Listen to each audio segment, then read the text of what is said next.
Oh, what's up? Yo, MTV Cribs, come on in. Welcome. This is our apartment. I'm Joe. I'm Chuck. Welcome. This is MTV Cribs Passover edition. These are our friends just hanging out on our couch here. Hi, Rabbi Dave. We got Dave saying hi to Rabbi Dave. Do some accounting. Steve. And we got Scott over there. L'chaim. These guys are just hanging out on the Passover holiday, enjoying their time off. Passover, for those of you who don't know, also known as Pesach in the Hebrew-speaking world, is the first of the Jewish holidays on the Jewish calendar. It starts on the 14th day, on the eve of Nisan, 14th day of Nisan, and runs for 7 days to the 21st of Nisan. And lucky for these Jews in the diaspora outside of Palestine, it runs for 8 days.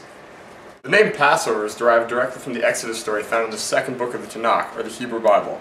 It tells the stories of the freedom for the Jewish people from the wrath of the Pharaoh in Egypt.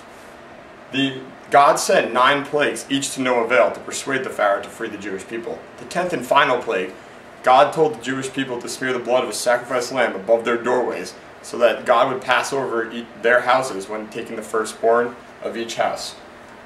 The Passover is a celebration of the liberation of the Jewish people. Let's go take a look at the kitchen. So over here we got our bread shelf. We got some workout stuff too, because contrary to popular belief, Jews do work out. We have some protein, little creatine. Got the whey. So we'll move on over to the fridge. Got some stuff in the freezer, some chicken, you know, some bread. Some hamatz. Yeah. Over here, it's got the fridge. This is all important stuff. You gotta have your lactated milk. Can't go anywhere without your lactated milk. Over here we got our normal dressings and stuff. We got some Gatorade for... Don't even talk to me if you don't have the Frank's Red Hot in your fridge right now. So over here we have some more food. We have some cereal, some Cinnamon Toast Crunch. Got some chips and stuff. Oh look, matzah.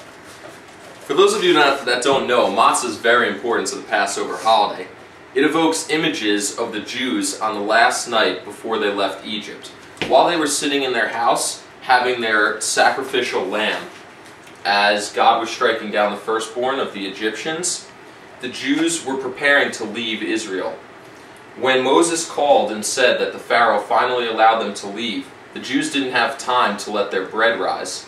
So they took with them unleavened bread, known as matzah, as their food rations as they left Egypt.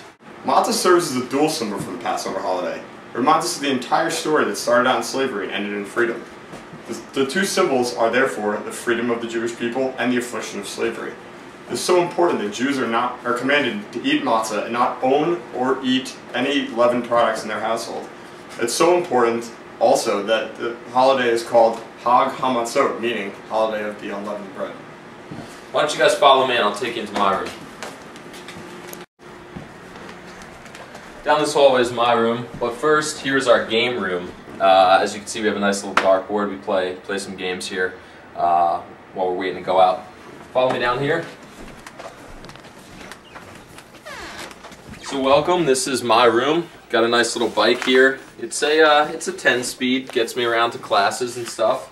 And when I can't drive on the Jewish holidays, sometimes I take my bike. Over here we have a nice little 45-inch screen TV. ESPN's playing right now. And if you turn this way, this is my bed. This is where the double mitzvah happens. And then over here we got my computer and computer speakers and some light reading I've been doing. The Haggadah is a Jewish midrashic text that outlines the Passover Seder. Meaning to tell, the Haggadah reflects the purpose of the Passover meal, which is to relive and retell the story of the Israelites' exodus from Egypt. The Passover Haggadah outlines the Seder and includes the prayers, customs, songs, and questions that are paramount to the Passover meal. The Seder, the ritualized Passover meal, is the central aspect to the Passover holiday. Meaning order, the Seder is a highly ritualized and organized Passover meal. In the center of the Passover table is placed the Passover Seder plate. Each of the 6 items on this plate are important in retelling the story of the Israelites' exodus from Egypt.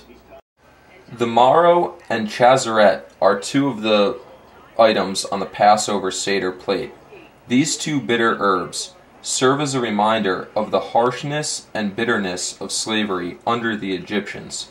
Horseradish and romaine lettuce are the two traditional marrow and chazeret, respectively. The charoset is the second item on the Seder plate. This sweet, brown fruit mixture comprised of apples, cinnamon, and wine represents the mortar used by the Israelites to build the storehouses of Egypt during their time of slavery. The karpas is the third item on the Seder plate. This is another vegetable, often parsley or celery, which reminds us of the season of Passover. Passover was originally a spring holiday, an agricultural holiday, and now symbolizes the rebirth and hope of the Jewish people. The zroa is the roasted shank bone, which reminds us of the sacrificial lamb dedicated to God on the night of the 10th plague. It is a symbol of the Passover sacrifice. The beitzah is the roasted egg and serves as a symbol of the festival sacrifice that was offered in the Temple of Jerusalem and eaten at the first Passover Seder. Lastly, on a separate plate is stacked 3 pieces of matzah. These pieces are used throughout the meal for different rituals and prayers. All in all, there are 14 steps to the Seder meal, which is designed to incorporate all parties present at the table. This holiday is supposed to be celebrated with family and friends, so the importance of the Passover holiday can be conveyed to the next generation of young Jews. Alright, follow me guys and I'll take you into Chuck's room. Hey guys, welcome to my room.